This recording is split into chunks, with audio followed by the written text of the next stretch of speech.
Gimana nih kabarnya? Semoga sehat walafiat. Di sini saya akan menjelaskan hasil analisis SWOT saya tentang Indonesia sebagai pusat ekonomi syariah di tahun 2024. Sebelumnya, perkenalkan nama saya Siti Rukoya dengan NIM 2108204-201.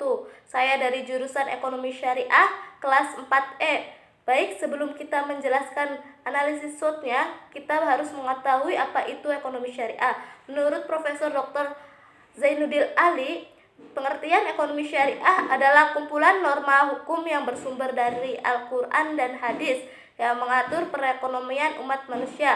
Sedangkan menurut Yusuf Qaradawi, pengertian ekonomi syariah adalah ekonomi yang berdasarkan pada ketuhanan dengan tujuan akhir kepada Tuhan dan memanfaatkan sarana yang tidak lepas dari syariat Tuhan. Sebelumnya juga Indonesia mengalami peningkatan pada ekonomi syariah.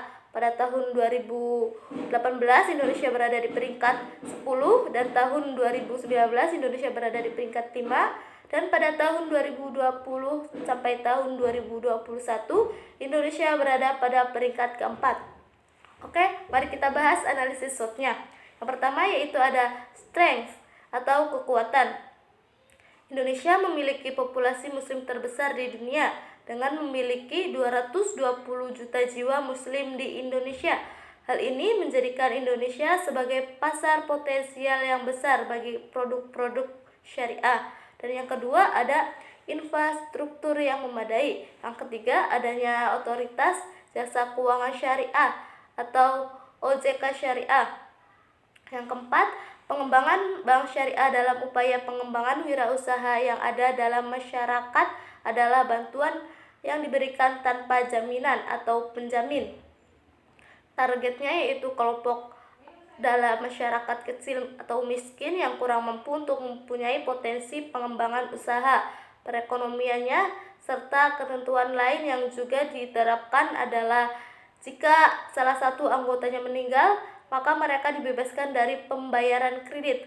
Yang kedua, ada weakness atau kelemahan. Yang pertama yaitu adanya pertumbuhan perbankan syariah masih hanya dapat dirasakan di pusat-pusat kota besar saja yang ada di Indonesia, tapi di daerah terpencil atau terpelosok masih belum dapat merasakan dampak dari ekonomi perbankan syariah tersebut. Dan yang kedua, adanya ketersediaan SDM yang berkualitas. Perkembangan industri keuangan dan perbankan syariah mendorong meningkatnya kebutuhan SDM yang berkualitas. Dan yang ketiga, yaitu bank syariah masih kalah efisien dibanding dengan bank konvensional bila dilihat dengan menggunakan indikator rasio biaya operasional terhadap pendapatan operasional atau BOPO. Yang ketiga yaitu ada opportunities, yaitu peluang. Sebagai negara dengan penduduk muslim terbesar, sudah selayaknya Indonesia juga menjadi pelopor dan kiblat pengembangan industri keuangan syariah di dunia. Hal ini bukan merupakan impian yang mustahil karena potensi dan peluang Indonesia untuk menjadi global player keuangan syariah sangat besar, khususnya dalam menghadapi MEA. Di antaranya yaitu yang pertama ada jumlah penduduk muslim yang besar menjadi potensi nasabah industri keuangan syariah. Yang kedua adanya prospek ekonomi yang cerah tercermin dari pertumbuhan ekonomi yang relatif tinggi dengan kisaran 6,0% sampai 6,5% yang ditopang oleh fundamental ekonomi yang solid.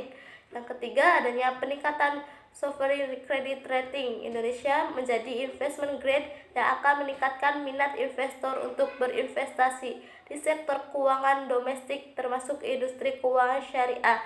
Dan yang keempat yaitu memiliki sumber daya alam yang melimpah yang dapat dijadikan sebagai underlying transaksi industri keuangan syariah.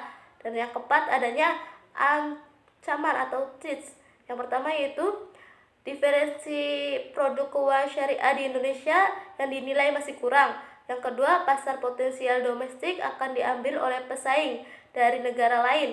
Kekhawatiran tersebut tidak beralasan jika memang kita mampu menunjukkan daya saing yang sehat. Yang ketiga, kurangnya pemahaman masyarakat terhadap sistem keuangan dan bisnis syariah. Oleh karena itu, ketersediaan sumber daya manusia yang unggul mendukung pengembangan dan perluasan praktik ekonomi Islam di Indonesia.